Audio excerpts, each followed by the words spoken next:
G20, G20 정상회담 11일간의 외교 일정은 전 이렇게 생각합니다.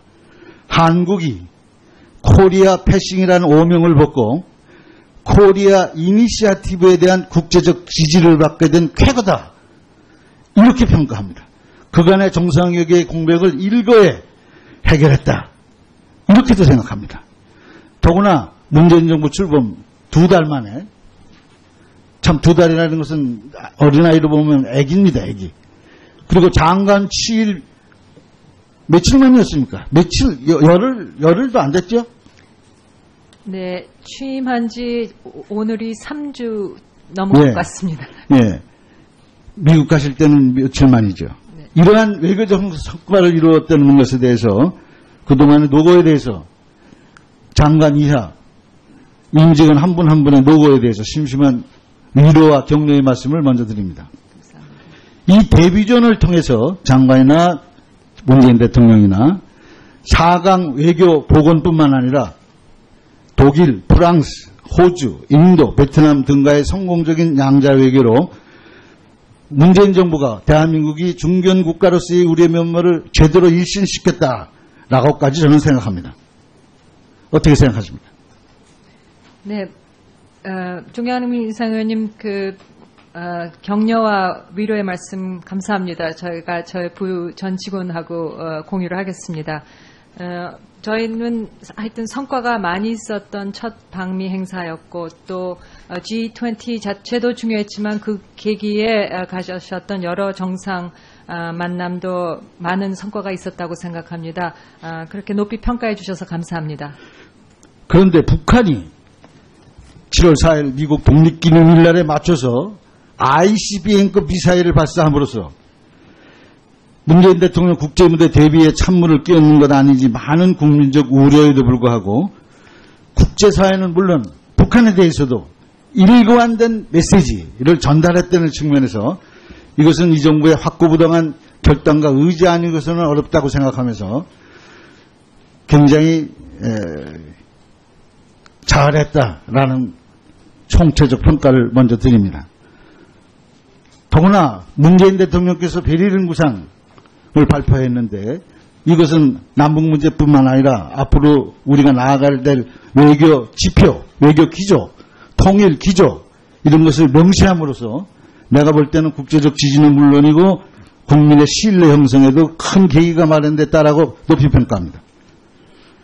특히 이번에 한미일 삼국 공동성명 내용을 보면 아주 의미가 크다라고 생각합니다. 한미일 삼국이 1994년 인도네시아의 첫 회동 후에 8번을 했어요. 그런데 그 협의 내용을 정리한 것이 대체로 공동발표문이나 언론 발표문이었어요. 근데 이번만 특별하게 공동성명의 형식을 취하고 있어요. 이것은 역사적인 사건이라고 저는 생각합니다.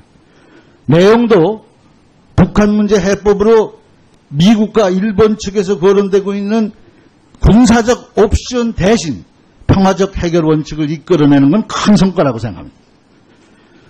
또 하나는 남들은 이건 소홀히 얘기할지 모르겠는데 중국과 러시아의 대화 협상을 주장을 하고 있는데 이 러시아와 중국을 상대로 해서 이 3.1국이 한미일 3국이 적극적 압박을 촉구했다는데 의견을 일치했다는 점을 봤을 때 이것은 한국이 이니시아티브를 지을 수도 있겠다라고 기대하는데 장관의 견해는 어떻습니까?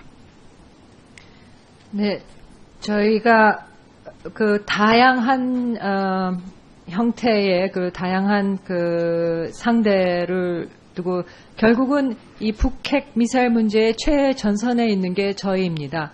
그래서 저희가 하는 평가와 저희가 하는 구상에 대해서 미국은 물론이고 전 세계가 귀를 기울이고 듣고 있음을 저희가 이번 G20 정상에서 여러 그 양자회담을 통해서 느낄 수가 있었습니다. 그리고 대다수 정상들께서 저희의 그런 입장에 대해서 적극 지지를 해주겠다. 그 나름대로 할 수 있는 일을 다 하겠다. 이런 반응을 얻어냈습니다. 예. 그런데 좀 한 가지 의문되는 것은 공동성명입니다. 한미일 공동성명. 북한이 발사한 미사일을 표현하기를 대륙 간 사거리를 갖춘 탄도미사일 이렇게 했어요. ICBM 이러지 않고요. 이것은 중국과 러시아가 지금 주장하는 유엔 결의안에 반대하면서 러시아가 특히 주장했던 ICBM이 아니다. 중거리 탄도미사일이다. 이런 주장이 맞았다는 것을 합의한 것입니까? 유엔 안보리 차원의 대북 제재 강화에 어떤 영향이 있을 것이라고 생각합니다. 7월 4일 발사된 탄도미사일을 정확히 ICBM이냐 아니냐 규정하는 그 기술적인 문제에 대해서는 한미가 계속 분석을 하고 있고 정보를 공유하고 있습니다. 그렇지만 이름에 상관없이 이것이 북한 미사일 능력에 있어서 상당한 진전이었다 하는 데 있어서는 다 공동된 인식을 하고 있고 거기에서 그것을 기본으로 안보리 내에서 논의가 되고 있는 것으로 알고 있습니다.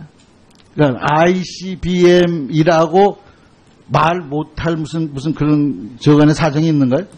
네, ICBM이라고 단정하기 위해서는 사거리 확보도 중요하지만 재진입 기술을 획득을 했느냐. 근데 그 부분을 증거를 찾는 게 상당히 어려운 부분입니다. 왜냐하면 이것이 떨어진 다음에 팩트입니까? 정략적 개념입니까? 일단은 기술적인 차원에서 좀 더 팩트로 기술. 네, 기술적인 차원에서 조금 더 분석이 있어야 할 것 같고요. 그다음에 사실 이것을 어떻게 정의하느냐에 따라서 외교적인 함의가 많이 있는 것이기 때문에 그런 면에 있어서도 미국하고는 물론이고요. 안보리 내에서 많은 얘기가 있을 것으로 생각됩니다. 예. 어쨌거나 제일 중요한 것은 이 시점에서 북한을 협상 테이블로 나오게 하는 것이라고 생각합니다. 이번 G20 회의를 계기로 해서 미국, 일본, 그리고 중국, 러시아가 같이 대결하는 양상으로 신냉전 시대의 도래라는 말까지 나오는 그런 상황입니다. 대화 기조가 더 어려워졌다라고 보는 시각이 있는데 어떻게 생각하십니까? 네, 아까도 말씀드렸듯이 미국, 중국, 러시아, 일본 그리고 우리는 물론이고요. 목적이 같습니다. 그것은 북핵의 완전한 폐기이고 목적을 향해서 가는 데 대해서 방법론에 있어서 서로 초점을 맞추는데 약간의 차이가 있다고 생각합니다. 이것을 가지고 신냉전 구도다 이렇게 말하는 것은 좀 무리가 있는 것 같습니다. 다음 달 마닐라에서 아세안 지역 안보 포럼 있죠? 그렇습니다. 이것이 남북 회동의 가능성이 높죠? 저희가 여러 상황을 고려해서 계기를 최대한 활용해 볼 구상을 하고 있습니다. 윤상 의원입니다. 방금 존경하는 수청원 의원께서 아주 적절히 지적했듯이 대북 관계를 퍼주기로 일변으로 나가면 안 된다는데 나도 절대 동의하는 사람이고 지금은 국면이 퍼주기보다는 훨씬 더 제재 압박 부분에 같이 공조해야 된다. 국제적 공조가 우선이다라는 데에도 나는 동의합니다. 그런데 근본적으로 잘 아시는 대로 장관께서 복무하시던 바로 김대중 정부에서 6.15 선언이 있기까지 3차년도가 갔어요. 노무현정부 14정상회담이 있기까지 4년 차에 갔어요. 그럼 그동안 계속 뭐가 있었냐? 절대 없었어요. 무척 힘들었던 세월이었어요. 그런데 시종일관 핵벽 정책의 기본인 채찍과 당근을, 때로는 채찍을, 때로는 당근을, 그래서 강력한 안보태세의 확립이라는 기조를 유지하기 위해서 NLL을 넘어온 북한 배를 그냥 격침시킨 것이 소위 연평도 해전인데 그것이 두 번 다 김대중 정부에서 있었은 일이에요. 그 전에도 없었고 그 후에도 없었어요. 그런 일을 병행해서 채찍은 채찍대로, 당근은 당근대로 이렇게 한 것이 결과적으로 주요를 해서 잘 아시는 대로 6.15 정상회담이 열렸고 14정상회담이 열린 거예요. 그래서 퍼지기만 일본대로 하는 것도 안 되지만 그러나 채찍으로 제재로 압박으로만 계속했던 결과가 지금 이런 정도까지 이르렀다는 것에 대해서 돌고 장관으로서는 확고부당한 소신이 있어야 돼요. 흔들리면 안 돼요. 그 점에 대해서 어떻게 생각하십니까? 예, 존경하는 문희상 의원이 주신 말씀대로 과거에 우리가 북한에 대해서 인도적 지원이라든가 여러 가지 경협을 추진하고 했던 것은 그 나름대로 상당한 남북관계 개선이라든가 또 우리가 북한을 부분적으로 변화시키러 나가는 데 있어서 성과가 있었다. 그런 것을 지금 저희가 북핵 문제 해결하는 데 있어서도 충분히 저희가 활용해 나갈 수 있는 그런 부분이 있다 이렇게 인식을 하고 있습니다. 예. 협박을 촉구했다는데 의견을 일치했다는 점을 봤을 때 이것은 한국이 이니셔티브를 지을 수도 있겠다라고 기대하는데 장관 의견은 어떻습니까? 네, 저희가 그 다양한 형태의 그 다양한 그 상대를 두고 결국은 이 북핵 미사일 문제의 최전선에 있는 게 저희입니다. 그래서 저희가 하는 평가와 저희가 하는 구상에 대해서 미국은 물론이고 전 세계가 귀를 기울이고 듣고 있음을 저희가 이번 G20 정상에서 여러 그 양자회담을 통해서 느낄 수가 있었습니다. 그리고 대다수 정상들께서 저희의 그런 입장에 대해서 적극 지지를 해주겠다, 그 나름대로 할 수 있는 일을 다 하겠다 이런 반응을 얻어냈습니다. 예. 그런데 북한이 7월 4일 미국 독립기념일날에 맞춰서 ICBM급 미사일을 발사함으로써 문재인 대통령 국제무대 대비에 찬물을 끼얹는 것 아니지 많은 국민적 우려에도 불구하고 국제사회는 물론 북한에 대해서도 일관된 메시지를 전달했다는 측면에서 이것은 이 정부의 확고부동한 결단과 의지 아니고서는 어렵다고 생각하면서 굉장히 잘했다라는 총체적 평가를 먼저 드립니다. 더구나 문재인 대통령께서 베를린 구상을 발표했는데 이것은 남북 문제뿐만 아니라 앞으로 우리가 나아갈 될 외교 지표, 외교 기조, 통일 기조 이런 것을 명시함으로써 내가 볼 때는 국제적 지지는 물론이고 국민의 신뢰 형성에도 큰 계기가 마련됐다라고 높이 평가합니다. 그래서 심심한 위로와 격려의 말씀을 먼저 드립니다. 이 데뷔전을 통해서 장관이나 문재인 대통령이나 4강 외교 복원뿐만 아니라 독일, 프랑스, 호주, 인도, 베트남 등과의 성공적인 양자 외교로 문재인 정부가 대한민국이 중견 국가로서의 우리의 면모를 제대로 일신시켰다라고까지 저는 생각합니다. 어떻게 생각하십니까? 네, 종양민 이상의원님 격려와 위로의 말씀 감사합니다. 저희가 저희 부유 전 직원하고 공유를 하겠습니다.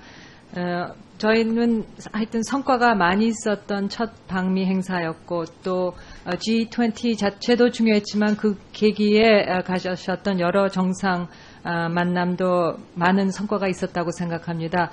그렇게 높이 평가해 주셔서 감사합니다. 특히 이번에 한미일 삼국 공동성명 내용을 보면 아주 의미가 크다라고 생각합니다. 한미일 삼국이 1994년 인도네시아의 첫 회동 후에 8번을 했어요. 그런데 그 협의 내용을 정리한 것이 대체로 공동 발표문이나 언론 발표문이었어요. 그런데 이번만 특별하게 공동성명의 형식을 취하고 있어요. 이것은 역사적인 사건이라고 저는 생각합니다. 내용도 북한 문제 해법으로 미국과 일본 측에서 거론되고 있는 군사적 옵션 대신 평화적 해결 원칙을 이끌어내는 건 큰 성과라고 생각합니다. 또 하나는 남들은 이건 소홀히 얘기할지 모르겠는데 중국과 러시아의 대화 협상을 주장을 하고 있는데 이 러시아와 중국을 상대로 해서 이 3일국이 한미일 3국이 적극적 G20, G20 정상회담 11일간의 외교 일정은 전 이렇게 생각합니다. 한국이 코리아 패싱이라는 오명을 벗고 코리아 이니시아티브에 대한 국제적 지지를 받게 된 쾌거다. 이렇게 평가합니다. 그간의 정상회계의 공백을 일거에 해결했다. 이렇게도 생각합니다. 더구나 문재인 정부 출범 2달 만에 참 2달이라는 것은 어린아이로 보면 애기입니다. 애기. 그리고 장관 7일 며칠 만이었습니까? 열흘도 안 됐죠? 네, 취임한 지 오늘이 3주 넘은 것 같습니다. 예. 미국 가실 때는 며칠 만이죠. 네. 이러한 외교적 성과를 이루었다는 것에 대해서 그동안의 노고에 대해서 장관 이하 임직원 한 분 한 분의 노고에 대해서